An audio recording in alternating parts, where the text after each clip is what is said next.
The library was closed for renovations, and the only place left to study after hours was the cafeteria. It was nearly midnight, and the fluorescent lights hummed faintly overhead, casting an eerie glow across the empty tables. My stomach growled as I flipped through my notes on the Civil War. Just one snack, I muttered to myself.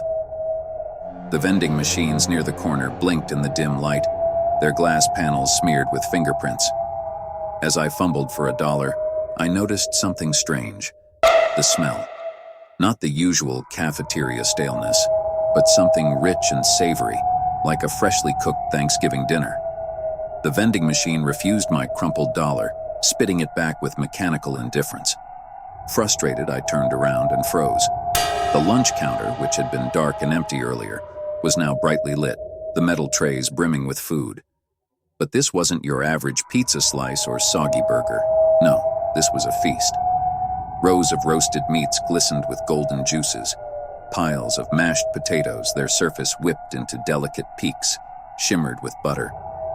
Bowls of soup steamed invitingly, filling the air with tantalizing aromas. My mouth watered as I stepped closer. "Is this for me?" I called out, my voice breaking the oppressive silence. No answer. I should have walked away, should have questioned why the cafeteria was deserted yet fully stocked with food fit for royalty. But hunger clouded my judgment. I grabbed a plate. The first bite was heaven. A piece of roasted chicken, seasoned perfectly, practically melted in my mouth. I hadn't tasted anything this good in my entire life. Encouraged, I piled my plate with more mac and cheese, green beans, biscuits. Each bite was better than the last. But then I noticed something odd. The chicken wing in my hand twitched. I froze mid-bite, staring. For a moment it was still. Then, the bones inside shifted with a sickening crack, the flesh writhing like worms. I dropped it onto the plate, my appetite suddenly gone. What the hell? The chicken wing rolled off the plate and hit the table with a wet thud. It didn't stop there.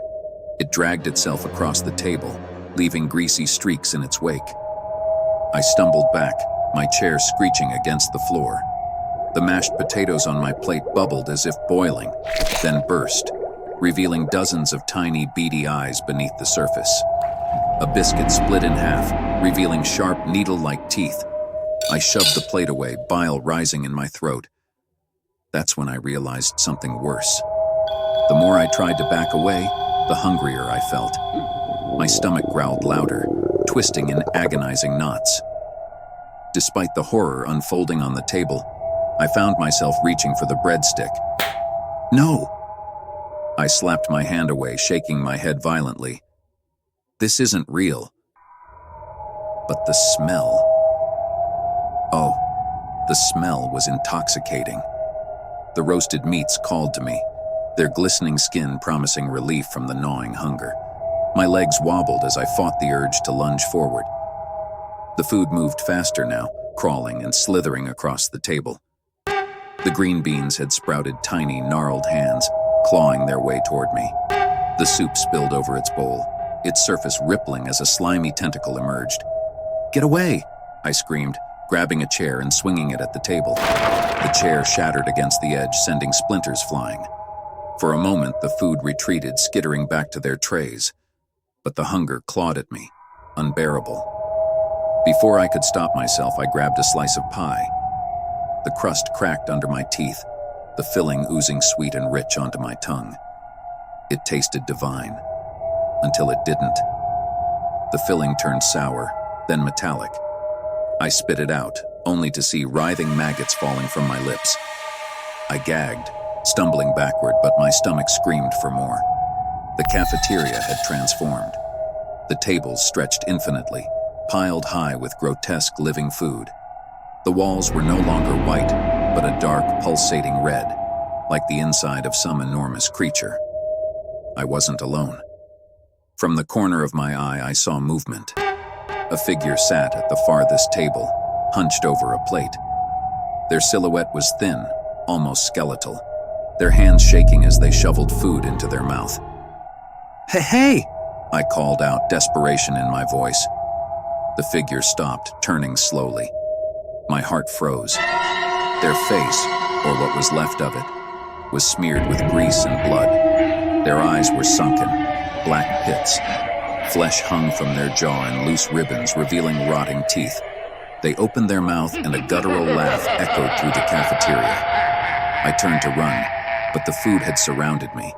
Tendrils of spaghetti slithered across the floor, wrapping around my ankles. A roast beef lunged from the tray, its surface splitting to reveal jagged teeth.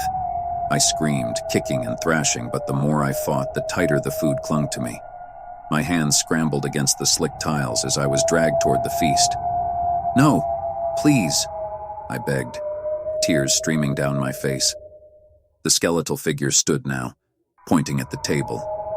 "Eat," it croaked, its voice raspy and wet. I couldn't resist. My hands reached for a plate, trembling as I loaded it with wriggling, pulsating food. The first bite was agony. The second was worse. As I ate, I felt myself changing. My skin grew tight, cracking like overcooked meat. My vision blurred, replaced by a hazy red.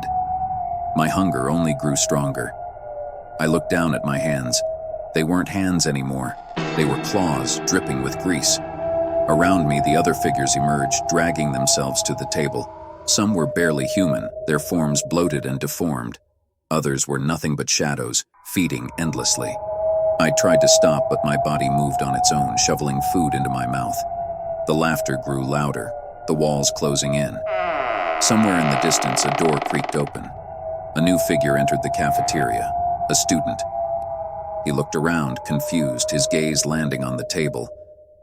"Whoa," he muttered, stepping closer. I wanted to warn him, to scream at him to run. But no words came out, only a guttural growl. The food on the table began to move again, crawling toward the unsuspecting boy. He reached for a plate, his eyes wide with hunger. And I realized the truth. There was no escape. This wasn't just the cafeteria. It was the feeding ground. And I was part of it now. Forever.